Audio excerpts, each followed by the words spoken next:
coisas, né, a respeito desse quarto bimestre, tá? Então, mandei lá o plano para vocês, referente a esse quarto bimestre, tá?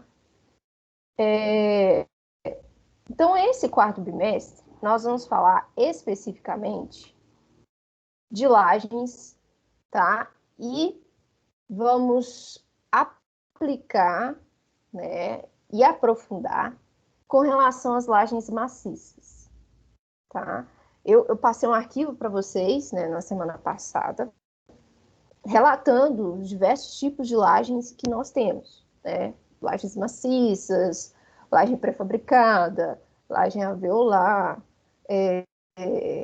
laje steel deck, laje nervurada e por aí vai, né? Passei diversas lajes lá para vocês. Bom, então a gente vai aprofundar em lajes. E aí, né, nós vamos ter três atividades, tá? Na verdade, três atividades, lembrando que atividade de fixação e estudo dirigido é segmentado, né? Então, o que eu fiz? Eu eliminei as listas, né? Eliminei a lista de exercício. Vocês vão me entregar um trabalho referente às lajes maciças, tá? Em grupo. E aí, ao longo dessa aula, eu vou explicar, né, os critérios para cada grupo, tá? O que vai acontecer? Cada grupo, eu vou passar também um roteiro, tá, para vocês, mas cada grupo vai ficar com uma laje, um tipo de laje, tá? Com uma determinada dimensão, uma determinada espessura e um determinado tipo de uso, tá?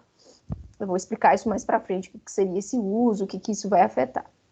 Então, esse trabalho vai ser um dimensionamento dessa laje maciça, tá? Então, é interessante acompanhar as aulas, porque as minhas aulas vai dar o norte para desenvolver esse trabalho, tá? Então, esse trabalho vai valer 15 pontos, tá? Eu recomendo aí, acho que tem gente que está fazendo, alguns alunos deixaram essa disciplina, tem alunos fazendo trabalho individual, tá? Então eu recomendo que passe para um outro grupo, tá?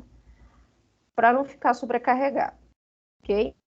Então a gente tem atividade de fixação, tá? Com aquele mesmo formato, né? Eu vou passar algumas atividades, né? Referente a algum tema que a gente discutir, né? Aquelas atividades de marcar. E nós vamos ter os estudos dirigidos, tá? Esses estudos dirigidos vão valer mais pontos, 10 pontos. Então, eu vou ressaltar a importância de fazer esse estudo dirigido, né? Ele aí que, né, pode salvar aí muitas pessoas, tá? A gente vai ter 1, 2, 3, 4, 5 estudos dirigidos, ou seja, cada estudo dirigido vai valer 2 pontos, tá? O primeiro já foi passado na semana passada, tá? Que foi referente às lajes de concreto, ok? Então, é importante que vocês façam, tá? Com relação ao terceiro bimestre, eu aumentei, eu deixei um prazo a mais para quem não me entregou alguns desses estudos dirigidos do terceiro bimestre, tá? Justamente, né, para ajudar na nota do terceiro bimestre, tá? Então, me entreguem quem não fez até o dia 17 de março, tá? Tô dando um prazo bem extenso aí para vocês poderem me entregar esses estudos que não fizeram por algum motivo, tá? Me entregar até o dia 17 aí, bom? Então, eu recomendo que sempre façam, né, esse estudo dirigido, 10 pontos da nota, né? É muita coisa, tá?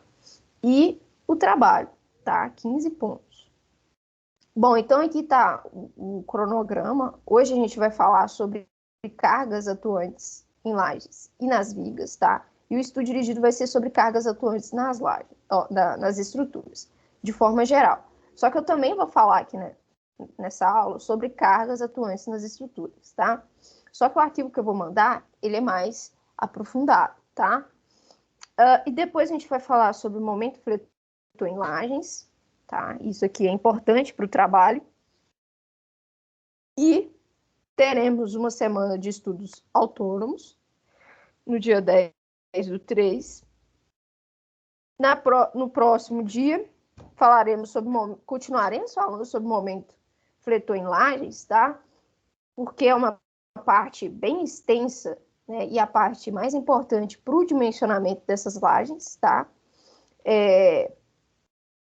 Vocês viram aí, né, que placas, lajes, né, elas estão submetidas a cargas verticais, né, predominantemente. E o esforço solicitante mais crítico nesse tipo de situação é a flexão, tá? É claro que a gente tem o cisalhamento, mas a flexão sobressai em relação a esse outro esforço, tá? Então, a flexão predomina e a gente tem que melhorar, né, dimensionar essa estrutura para combater esse esforço de flexão, tá? Então, o dimensionamento de lajes, ele basicamente, né, analisar esses esforços solicitantes, né, e como a gente está falando de concreto armado, né, prever as armaduras para esse tipo de estrutura, tá? Então, o estudo dirigido, né, desse dia aqui, dessa semana, será sobre o detalhamento de armações e lajes de concreto armado, tá? E vocês vão ler aí um pouquinho a respeito de como fazer essas detalhações, né, de como posicionar essas armaduras. No dia 24, eu vou mostrar a disposição final das armaduras, como que a gente posiciona bonitinho, como que a gente faz essa disposição, tá? E aí, o estudo dirigido vai ser o quinto, né, e último, com relação à execução e interpretação de plantas de armação de lajes, tá? Como que se interpreta isso? E no último dia, né, dia 31/3 do nosso bimestre, vai ser entrega, tá? E aí a gente vai falar também um pouquinho da revisão. Bom, então, né, dito isso, eu vou passar o roteiro, tá, do trabalho para vocês e vou, na próxima aula, explicar bonitinho, tá, novamente, para ficar claro, tá, para não ter dúvidas. E aí, né, ficar sempre atento ao que for passado nas aulas, que vai ser importante para a execução desse projeto, tá? Então, desse trabalho, né? Então, a gente vai para a aula de hoje. Bom, a aula de hoje vai falar sobre ações das estruturas, cargas em lajes e vigas, tá? Então, eu vou falar de forma geral das ações nas estruturas. Depois, eu vou falar, né, de quais cargas que atuam nesses elementos, lajes e vigas, tá? Aqui saiu errado, tá, gente? Bom, então as ações são influências, né, que atuam nas estruturas, que provocam estados de tensão e deformação ou movimento nessas estruturas. Por isso é importante a gente determiná-las, né, prever quais serão essas ações. Bom, então aqui um exemplo disso, né, carga em uma viga, tá, que está com diversos apoios, né, seriam os pilares, né, essas cargas provocam estados de tensões nessas vigas. A gente viu, né, que essas cargas provocam solicitação de momento, fletor, né, e internamente provoca tensão normal, né, e tensão de cisalhamento, né, nas vigas. E as vigas, né, como elas estão apoiadas nos pilares, né, aqui a gente tem um apoio, né, nós temos reações, né, de apoio. Então, a carga aqui, né, é transmitida para o apoio, né, tanto para esse quanto para esse apoio, que é mandado para os pilares, né, e aí os pilares também ficam submetidos a tensões, e nesse caso, são tensões normais de compressão, né, e aí esse pilar, ele está sofrendo aqui, né, aquele fenômeno, né, pode ocorrer aquele fenômeno de flambagem, né? Então, isso é bem predominante nos pilares, né? E aí a gente tem que prever a carga crítica, né, para isso não ocorrer. Ou então, a primeira coisa que a gente faz, né, quando a gente tem as ações, é fazer a análise estrutural. O que seria isso? Determinar determinar as cargas que estão atuando nas estruturas e determinar as suas solicitações, né? É o que a gente viu em vigas, né? Eu passei, né, o esqueminha das vigas para vocês, né? A gente faz um esquema, a gente não desenha essa estrutura, né, toda, a gente faz o esquema, né? Representa os apoios, faz a representação dos apoios e a carga. E aí determina os diagramas, tá? Dentro das ações, a gente tem diversos tipos de ações atuando na minha estrutura, tá? E aí a classificação mais importante, né, dessas ações é essa que eu vou mostrar para vocês, tá? Nós temos ações permanentes, tá? O próprio nome já define essa ação, né? Permanente é o que permanece, né, na estrutura ao longo de todo o da sua vida útil, tá? Ela não modifica, ok? Então, ela é uma carga invariável ao longo da vida útil da estrutura, tá? Ela não muda. Alguém sabe me dizer algum exemplo de carga permanente, de ação permanente em uma estrutura? O que vocês conseguem imaginar aí?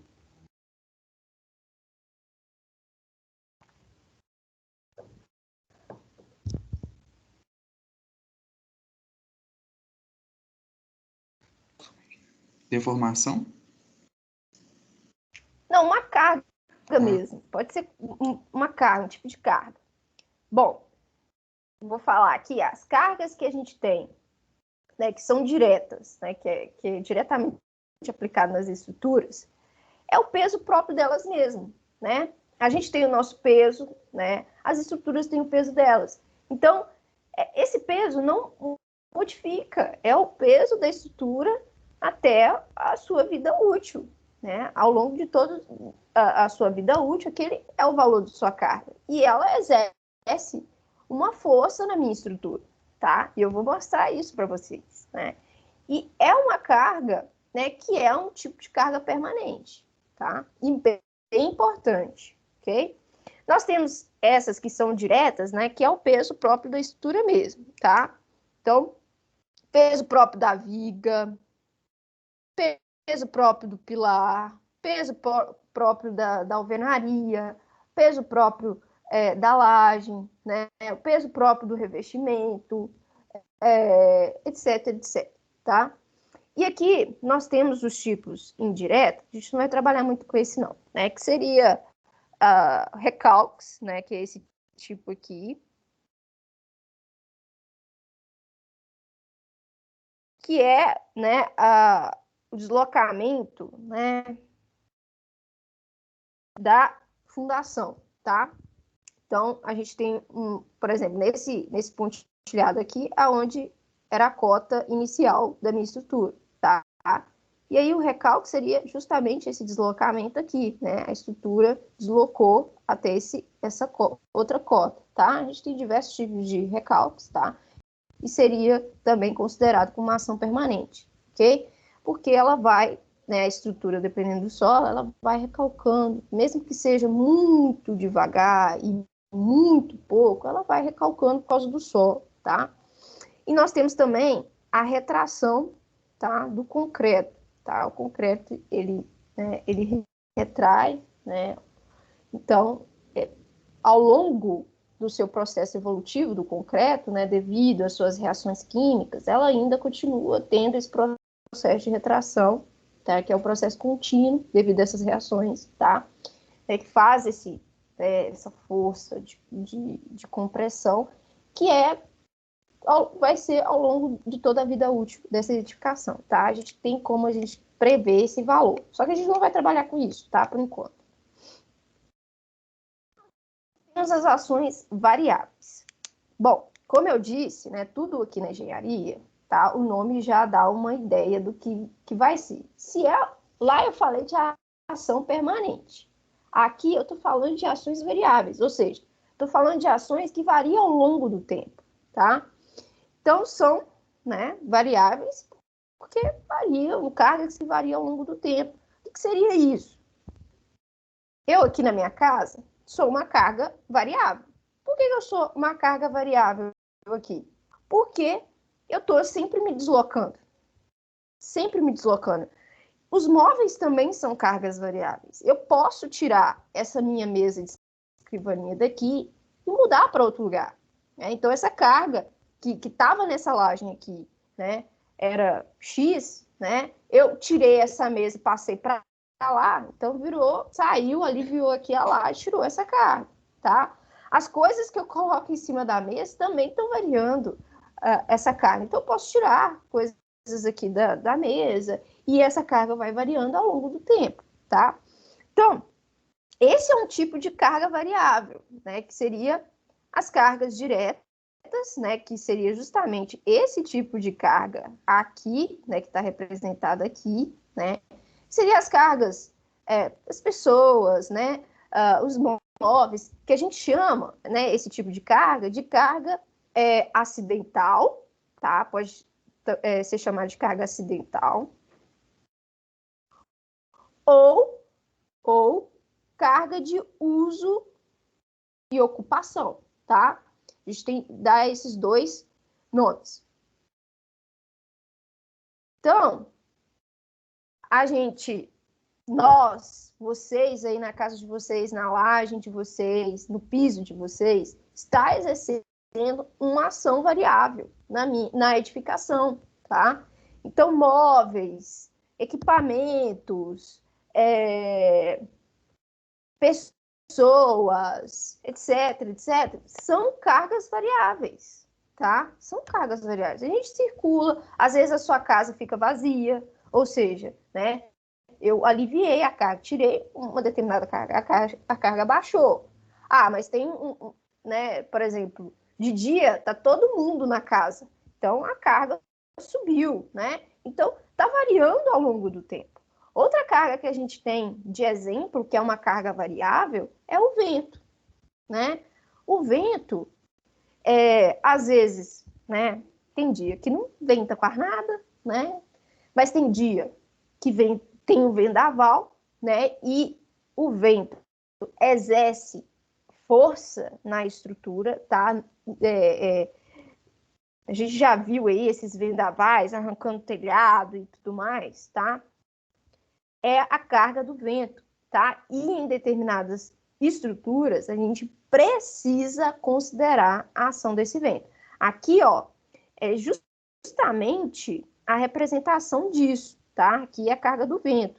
Então, a gente tem esse diagrama aqui, ó, que apresenta justamente, né, a variação, né, de acordo com a altura, né, da ação do vento, tá? Então, aqui na parte baixa, né, que normalmente atinge edificações residenciais de um pavimento, né, a ação do vento é um pouco inferior.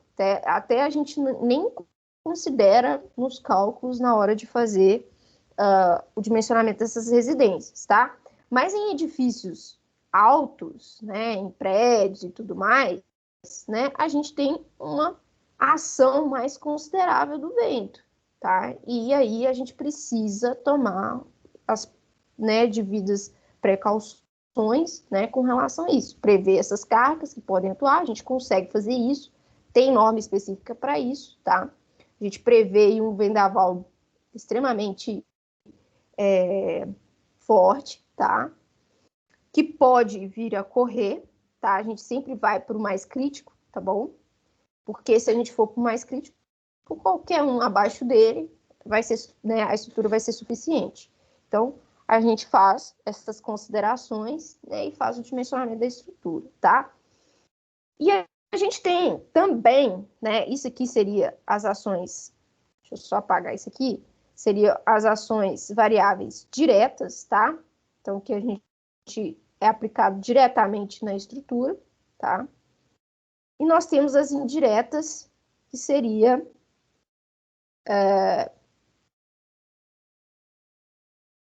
seria variação, por exemplo, de temperatura, né, que pode provocar esse tipo, e também as deformações, enfim, elas também podem ser ações variáveis, tá? Então, ó, para que considerar o vento, né? Eu coloquei algumas informações a respeito disso, tá? Aqui é um muro que eles fizeram e não tiveram as devidas precauções a respeito do vento. E aí, né, estava no período de execução, né, da estrutura, e aí veio uma rajada muito forte, tá? E aí o muro tombou por causa do vento, tá? O muro, não só o muro, né? Aqui nós temos os pilares, tá? As vigas, foi totalmente deslocado. Então, não se engane que um ventinho não pode fazer uma extravagância, tá? Pode sim. Aqui tem um vídeo que só mostra rapidinho aqui para vocês como que é a ação desse vento, né? Ele está arrancando aqui toda a parte de revestimento do prédio, tá? Então, era um vendaval. Não foi previsto, né, nenhum cálculo a respeito do vento, levou todo o revestimento. Aqui também. Lá era um revestimento metálico, aqui já é um revestimento de cimento, tá? Uma argamassa.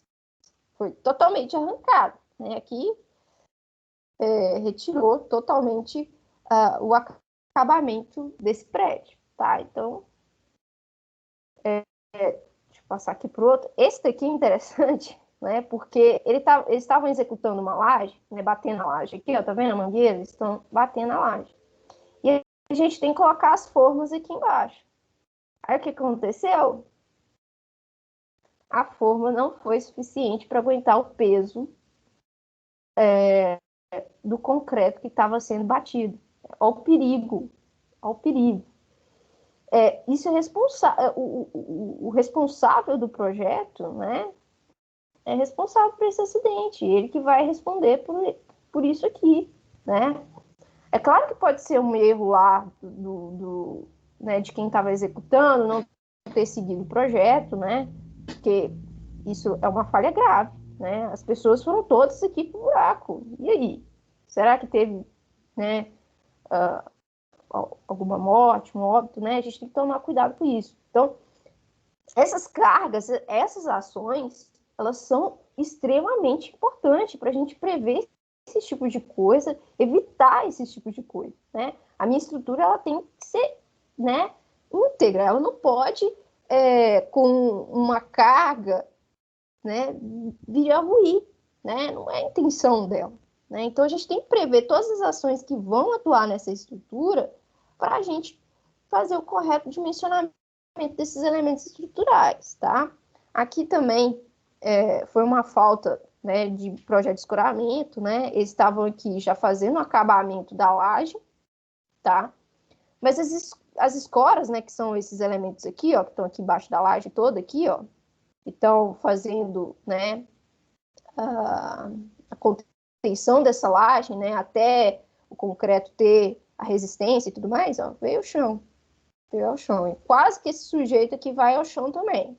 É o perigo disso, né? Então, durante a execução, isso também é importante de ser pensado. As cargas que estão atuando durante a execução, tá? E aqui, né, eu não falei lá em cargas variáveis, mas a gente também tem a ação da carga da chuva, né? A gente tem a ação da carga da água, tá? Então, também é importante a gente prever isso, né? Em telhados, né? Em lajes de cobertura. Isso também é importante ser considerado, tá? Aqui é um shopping, tá? E parece que infiltrou a água. Aqui nós temos o forro. Infiltrou a água no forro. Olha só, tá até pingando aqui. E aí, caiu um pedaço desse forro no chão. Ou seja, o forro na verdade, não serve para resistir carga nenhuma, tá? Primeira coisa, forro, ele não tem essa função. Quem tem a função de conter esse tipo de coisa é um elemento estrutural, tá?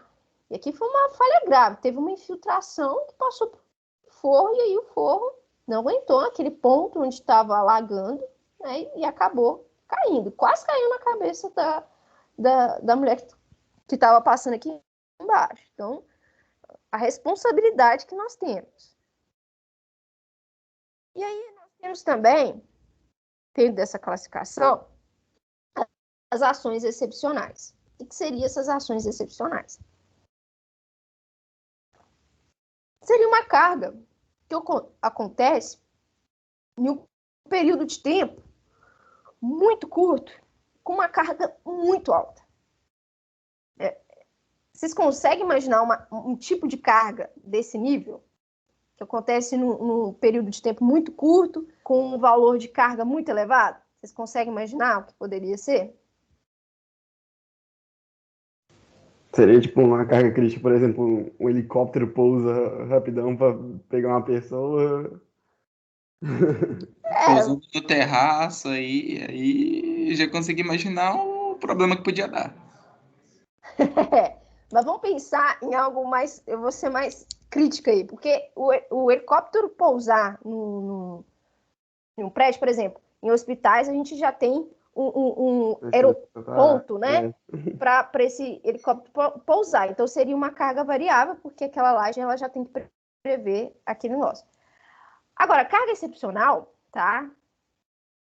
É uma carga que a gente não está prevendo. Assim, que é claro que tem determinadas estruturas, por exemplo, um hospital, pode ocorrer o quê? Um incêndio, uma explosão. Olha, uma explosão é uma carga, né, que é muito alta, um período de tempo muito curto, tá? Mas aí as cargas excepcionais, a gente pensa em sismos, né, que seriam os terremotos, tá? A gente pensaria em um incêndio, né, que poderia ocorrer. Então, acaba que essas cargas excepcionais, a gente vai prever elas, né? Em residência a gente não propõe muito isso, não. Mas em edificações onde a gente tem uma certa preocupação com né, as pessoas que estão ali, né? Hospitais, escolas, etc. A gente tem que prever essas cargas que eventualmente pode acontecer, né? Um carro se chocar em uma edificação, né? Etc, etc, tá? Então, aqui tinha um vídeo mostrando a explosão que ocorreu lá na... Ai, gente, essa explosão ocorreu em Beirute, isso. Então, é uma carga excepcional, né? Ela ocorreu num tempo bem pequeno, com uma carga extremamente alta, né? E essa carga acabou, né, tendo impacto nos outros prédios, né? Então, é uma carga excepcional. Então, isso seria, né, ações excepcionais, tá? Bom, eu não vou entrar muito em detalhe no método de cálculo, depois a gente vai falar, tá? Mas em todas as estruturas, tá, no Brasil, a gente utiliza o método dos estados limites, que seria o método aplicado para fazer o dimensionamento dessas estruturas, tá? Então, a gente tem um estado, dentro desses estados limites, a gente tem um estado limite último, né? Que seria um estado onde a gente verifica o último da estrutura, quando a estrutura está prestes a colapsar, tá? Então, esse estado limite, né, é o que a gente faz, o dimensionamento da estrutura, né, projeta, né, para concreto armado, as armaduras, né, etc. E ele visa a segurança estrutural. Por quê? Porque a gente não quer que a estrutura rompa. Né? A ideia não é que a estrutura se rompa, né? Então, a gente faz nesse estado limite último uma comparação. Pega a solicitação e compara com a resistência do elemento estrutural, tá? Então, a resistência do elemento estrutural, ela tem que ser superior. Ela tem que ser superior ao que está solicitando, né? Obviamente, né? A gente não quer que a estrutura entre em colapso, não quer que ela rompa, né? Então, o que a gente não quer que aconteça? Isso aqui, ó. Isso aqui, ó. Esse vídeo aqui, ó. Isso aqui eu acho que foi em São Paulo, né? Uma casa em Mauá. O cara fez a casa aqui, mas ele não teve o cuidado. Isso aí é uma casa que sem projeto nenhum, né? E aí, ó, a casa, com a carga, ela começou a as estruturas começaram a ceder. Tá vendo que saiu uma poeira aqui, ó? Olha o portão como tá curvando, né? Então, a estrutura não foi prevista para essa solicitação. Então, ela começou a ceder, ela não está aguentando, ou seja, a resistência dela era abaixo da solicitada. E aí a casa foi aonde?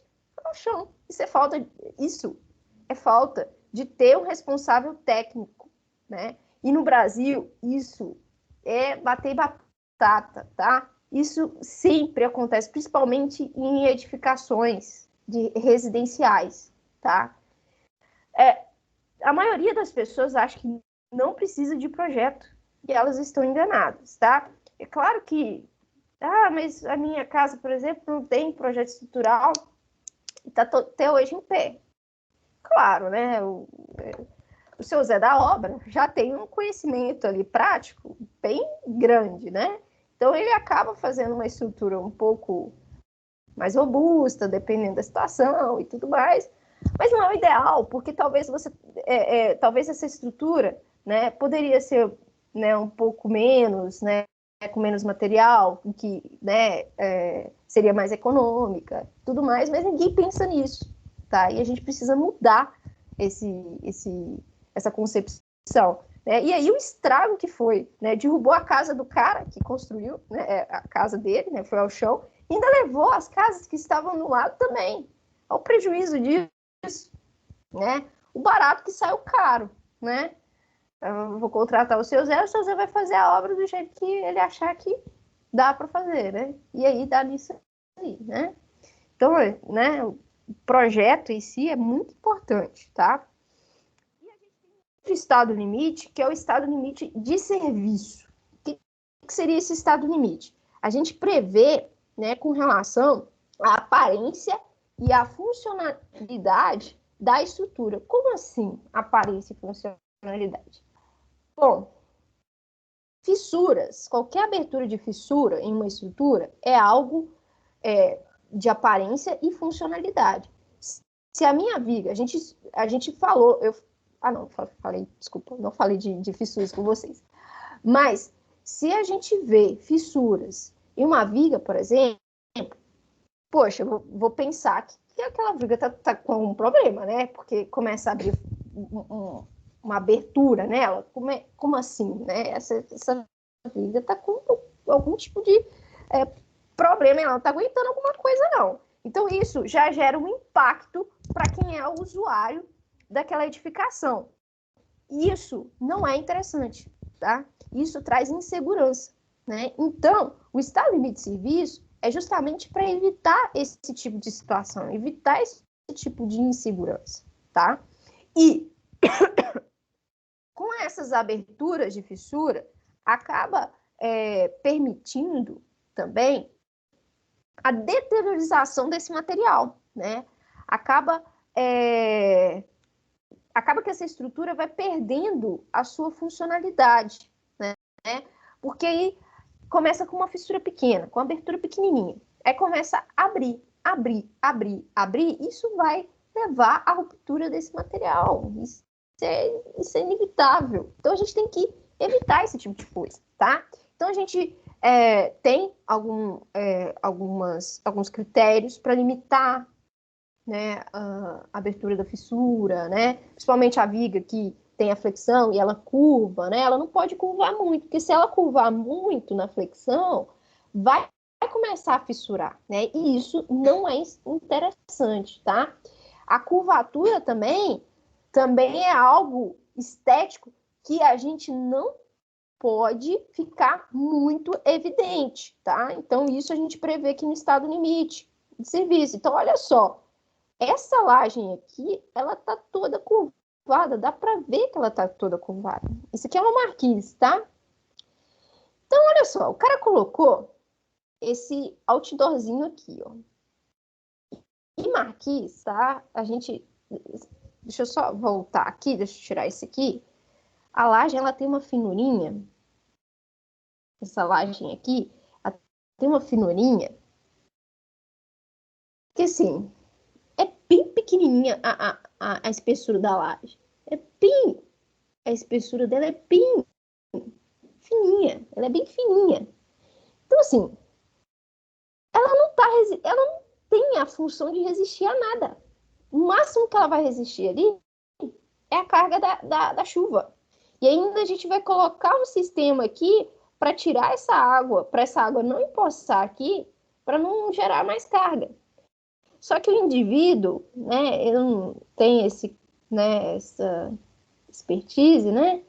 Ele vai e coloca um outdoor aqui que vai sobrecarregar essa laje, essa marquise. Aí o que acontece? A laje não tinha essa função, não estava previsto isso aí nela. Aí o que acontece? Ela está curvando. Ela está curvando. Isso aqui vai gerar um problema se continuar nesse tipo, porque ela já perdeu a parte de tirar, né, de escoar a água da chuva ali. Então, a água da chuva vai começar a empoçar nessa parte aqui mais funda aqui. Aí já vai gerar mais carga ainda, né? Que não está previsto para essa laje. Não estava previsto para essa laje, né? Ele foi esperto aqui, né? O senhor que colocou isso aqui, colocou um telhadinho aqui, né? Assim, não está escoando, mas vou colocar um telhado. E aí eu vou evitar mais problema. Mas, gente, isso aqui, tá? Pode cair. E vai cair na cabeça de quem? De quem estiver passando aqui. Isso é muito evidente. Isso tem acontecido muito no Rio, né? Já ouvimos muito casos de marquises caindo, né? E caindo sobre pedestres que estavam passando, né? E a marquise caiu. Imagina num temporal, numa chuva, aí você vai se abrigar aqui, vou me abrigar aqui na marquise. E essa marquise cai. Então, assim, é algo, né, que tem, né, essa coisa de estética, né, mas que vai afetar na questão de estrutural, né, de funcionar. Essa laje não vai funcionar mais como uma laje, né, vai chegar um ponto que ela vai romper, tá? Isso tem que ser evitado, tá? Então, tem limites para tudo isso, tá? Tem limite para essa laje curvar, para a viga curvar, tá? Tem um determinado limite, tá? Que a gente tem que prever, né? E evitar, bom? Bom, e aí, como a gente tem várias ações, né? A gente tem as ações permanentes que vai ficar ali na estrutura, a gente sempre vai ter que considerar ela, né? O peso próprio da estrutura, né? Não vai mudar, vai ficar ali. E nós temos as ações variáveis. Elas mudam com o passar do tempo, né? E como que a gente pode considerar isso no dimensionamento? A gente vai pegar o mais crítico, o mais desfavorável, e vai usar. E aí, a gente faz, né, por exemplo, uma ação variável, ela pode ocorrer uma carga de uso-ocupação, né? E pode ocorrer um vento, por exemplo. Né? Então, tem duas cargas variáveis. Como que eu vou saber, né, qual que vai ser a pior e tal? A gente faz uma combinação, tá? A gente faz diversas combinações com essas ações, pega o efeito mais crítico. Qual que é o efeito mais crítico? Aquele que apresenta o maior valor de carga. Esse que é o mais crítico, tá? E as estruturais, tá?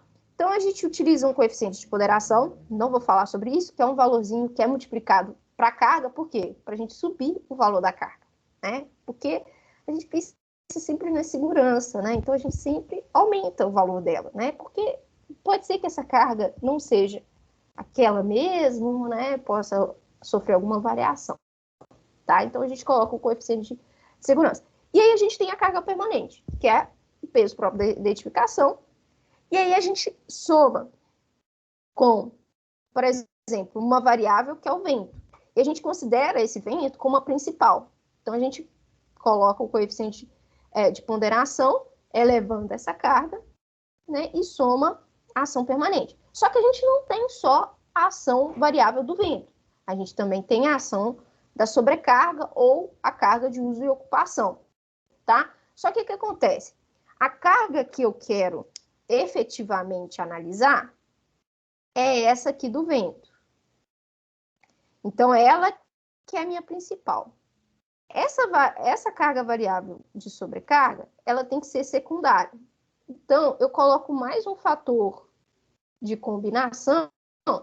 Esse fator de combinação vai dar uma reduzida nesse valor aqui de sobrecarga, para a gente evidenciar a carga do vento, tá? E aí a gente faz diversas combinações, muda, aí troca isso aqui, né? Passa a sobrecarga como variável principal, coloca o vento como secundário e faz a análise. Qual o resultado? Qual tiver o maior resultado é a minha carga desfavorável, é essa que eu vou utilizar para fazer a análise estrutural e fazer o dimensionamento, tá? Ou então, né, falei de forma bem geralzona a respeito das ações que atuam nas estruturas. Agora a gente vai entrar mais especificamente no elemento laje. Quais cargas atuam nesse elemento, tá? Bom, aqui tem um esquema que mostra uma estrutura bem simples, né? Nós temos a laje, as vigas e os pilares e as fundações, tá? Então, nas lajes, a gente tem cargas distribuídas ao longo da área da laje. Podemos ter cargas pontuais, tá? E podemos ter cargas lineares, né? São cargas que ocorrem distribuídas ao longo de um comprimento, tá? Essas cargas, né, devem ser resistidas pela laje, que vai transmitir para as vigas, e as vigas vai transmitir para os pilares, tá? Mas qual que é predominante? Predominante é essa carga distribuída aqui, tá? É essa que a gente vai analisar nas lajes, tá? Lembrando que a gente está fazendo o dimensionamento para uma laje maciça, tá? Isso tem que ficar claro também. Então, qual a primeira carga que nós temos? Peso próprio da laje. É a primeira carga que nós temos, tá? Lembrar que essa carga, tá? Ela tem que ser uma carga distribuída ao longo da área da minha laje, tá? E eu vou mostrar como que a gente calcula isso, tá? E é uma carga vertical, né? Então, a ação da gravidade, né? É uma carga que atua de cima para baixo, tá? Então, a carga é o peso próprio dessa laje, tá? Deixa eu só apagar aqui. Bom, então, é o primeiro... Essa laje, né? Esse elemento estrutural é o primeiro elemento que recebe a carga da edificação, né? Por exemplo, né? Eu dei o exemplo lá de cargas variáveis, né? As pessoas, os móveis, aonde ficam essas cargas? Fica em cima de onde? De uma laje, de um piso. Então, esse elemento, ele vai receber a carga de uso e utilização, ou carga de uso e ocupação, ou carga acidental, ou sobrecarga, tá? Ela que vai receber esse tipo de carga, tá? Então, a primeira coisa que a gente precisa saber dessa laje é para que uso? Qual que é o uso dessa laje aqui? Né? Qual que vai ser o uso dessa laje? Por exemplo, uma residência. Vai ser uma laje de um quarto? Vai ser uma laje de um banheiro? Vai ser uma laje de uma sala? Que tem diferença, né? Tem diferença. Vai ser uma laje para uma cozinha, uma área de serviço. Então, a gente precisa saber o que vai ser para a gente poder determinar essa carga de uso e utilização, tá? E aí eu vou mostrar como que a gente prevê isso aí, ok? E o que está faltando? O peso próprio do revestimento, tá? A gente tem a laje e por cima dela a gente vai fazer um acabamento, né? A gente não vai morar no piso grosso, né? A gente vai fazer um acabamento, vai fazer um piso, né? Para fazer o piso, a gente precisa fazer o contrapiso, vai fazer o piso, né? E isso também gera um peso na minha laje, tá? E em determinadas situações e tipos de laje, a gente pode utilizar o forro aqui embaixo da minha laje, tá? E esse forro também pode gera uma carga, tá? Que também vai ser uma carga de peso próprio desse forro, tá? Então, por exemplo, se eu tivesse uma laje, aqui eu estou falando de laje maciça, né? O acabamento na parte inferior de uma laje maciça é bem acabadinho, né? A gente normalmente não utiliza forro, tá? Mas pode, né, porventura, né, por questão estética, usar um forro ali, né? Isso nada impede. Mas normalmente em lajes pré-fabricadas, né, onde a gente tem as vigotas, né, igual vocês viram, e os tijolos, né, ou isopor, a gente não vai deixar aquilo lá à mostra, né? Então, a gente faz, né, tem pessoas que fazem um forro, né, um forro de gesso, ou um forro de PVC, tá? E isso traz também uma carga para essa laje. Essa laje tem que resistir a essa carga desse forro, tá? Então, pode também ter situações em que a gente tem que considerar o peso próprio do forro, tá? Eu não vou entrar em detalhes com relação a esse forro, não, mas se eu souber o tipo de material que é o forro, eu vou mostrar uma norma, tá, para vocês, que é só entrar na norma, verificar qual o peso específico desse forro e determinar a sua carga, o seu peso próprio, tá? Isso é super tranquilo de fazer. Bom, então, como que a gente calcularia o peso próprio das lajes maciças, tá? Destaque aqui para as lajes maciças. Porque isso depende também, tá? Se for uma laje pré-fabricada, por exemplo, eu tenho as lajotas, né? Eu tenho as lajotas e tenho um elemento de preenchimento, né? Ou um tijolo ou um isopor, tá? Então, tem materiais diferentes, tá? E isso, né, vai me gerar uma outra forma de calcular esse peso, tá? Aqui na laje maciça, tá? Só para vocês lembrarem, a espessura toda da laje é de concreto armado, tá? Então, isso aí, né, vai me dar uma forma de calcular o peso próprio dela, tá? Então, vamos considerar aqui uma laje, tá? Essa laje está apoiada nessas vigas aqui, ó. Está apoiada na viga V1, V2, tá? V3 e V4, ok? Esses que estão de negrito aqui são os pilares, tá? Ok, então eu tenho essa laje, tá? E aí eu tiro aqui 1 metro quadrado dela. Pego esse trechinho aqui. Vou analisar esse pedacinho aqui, tá? Essa arinha aqui. Então, eu tenho, né, de área 1 metro quadrado, 1 por 1, né? Uma área de 1 metro, né? E tenho a espessura da laje, né? Que é H. Bom, para a gente calcular o peso próprio dessa laje, eu preciso determinar o peso específico do material que eu estou utilizando.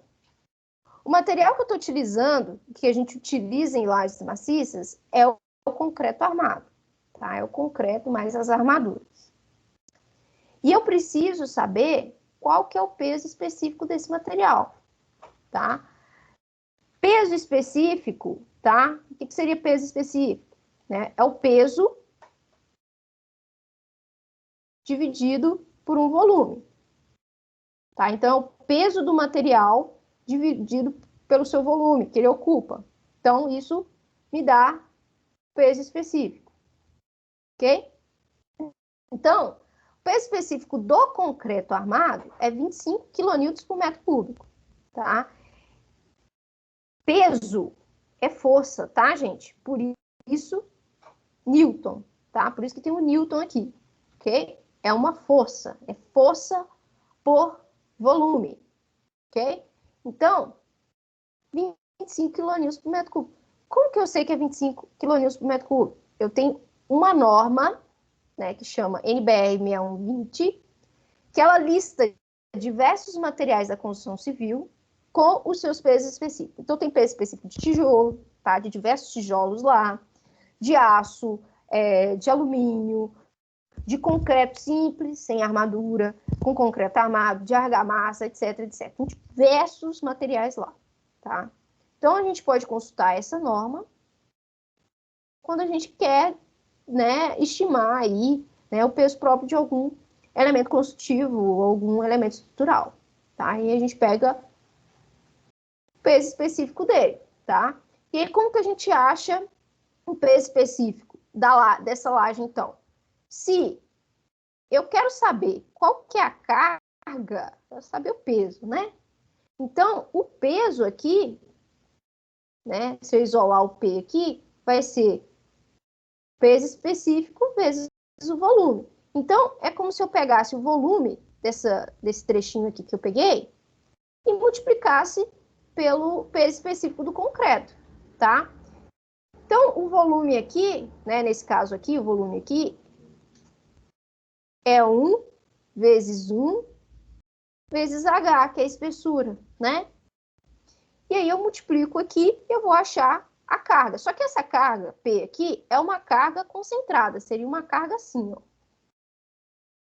Seria uma carga assim. Tá? Seria o meu P. Só que a gente não vai trabalhar com carga concentrada em lajes. A gente vai trabalhar com carga distribuída na área.